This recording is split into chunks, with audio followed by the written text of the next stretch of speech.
Hi, this is Roger. Thanks for dropping by. It'll be a quick Sunday morning chat today, as I've got visitors. First off, very silly mistake on my part. When I told you about getting the Masdevallia ignea, I may have mentioned that it's my daughter's favourite Masdevallia by far, by a long shot. There were some stories that went with that. But to show her the plant last night when we got back from the Christmas do, which is tucked in behind there, I picked up that and plonked it on the table temporarily and then left it there all night, about 12 inches away from the face of the heater. So every time that heater came on last night, it was blasting that poor plant with that's a 3 kilowatt heater, that thing. So that may have done it some serious damage. Mistakes happen. Okay, what I'd like to do today is point you in the direction of Rachel's channel, Gardening at Derwentsa. She's got a Cattleya on display that she thinks has a virus. And if you remember, after the Wessex Christmas do last Saturday, in a video shortly after that, I mentioned that we all discussed a Cattleya, and those blooms on Rachel's plant are exactly the same as the plant under discussion at the Wessex orchid display as part of their Christmas do. Most people said the damage looked exactly like thrips, yeah, and I sort of agreed. It also could have been a virus. And a big discussion ensued. Now Rachel's instigated such a discussion on her plant. It's a plant she's had a long time. It's a stunning Cattleya as far as the blooms are concerned. I've put my comment against Rachel's video with my opinions and what I would do, as have many others. But it's worth a look because some of the signs on her plant do indicate a virus, but it could be other things. And the one thing you have to bear in mind with orchid viruses is that they're not common. This is not something you get often, and plants can live with it for a very long time. But they do progressively go downhill, and every time you disturb it, repotting it or keep it in less than ideal conditions, you exasperate the conditions. So sometimes it can literally all of a sudden go downhill fast.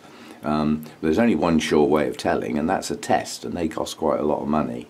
Anyway, I've put my comments there, but it's worth a look. Watch the video, listen to Rachel's views, possibly have a read of some of the comments, including mine, and, you know, voice your own opinions. I hope none of you ever see a virus, but as I said, they are not common. Now, the trouble is, a lot of the older books jump to that conclusion at the slightest indication of something being slightly wrong. So you can be misled into thinking, oh, I've got a leaf going yellow, I've got a virus. Well, chances are no, you haven't.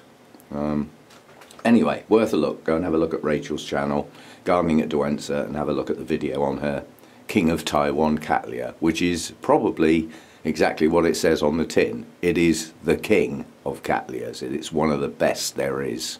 I've been after it for quite a while, and so far I've only found tatty looking little ones, so I haven't bothered buying it yet.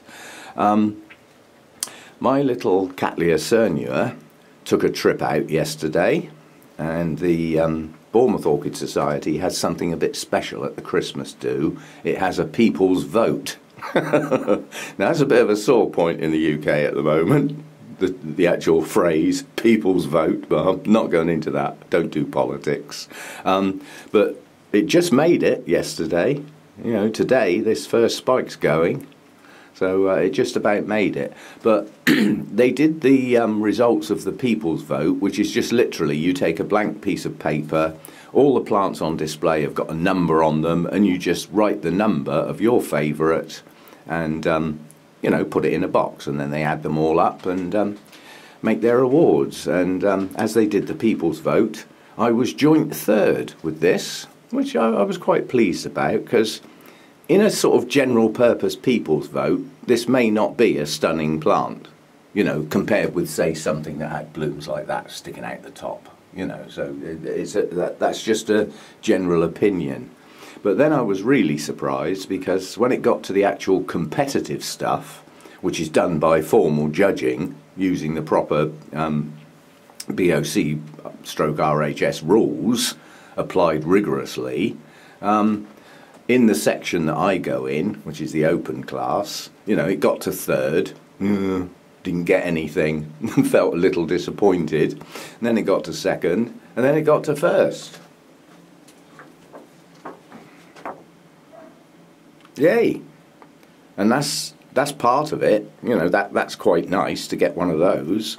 But far more importantly, it got 36 points out of 40, which means I get a really special certificate with the plant name, my name, signed by the chairman, president, one of the two. It'll have to be chairman, since our president died a while ago. And it's a really quality certificate, and they're not that easy to get hold of. 36 out of 40 points is pretty good going. So well pleased with that little. And lots of people came up, especially some of the judges, and said just what a good plant it was.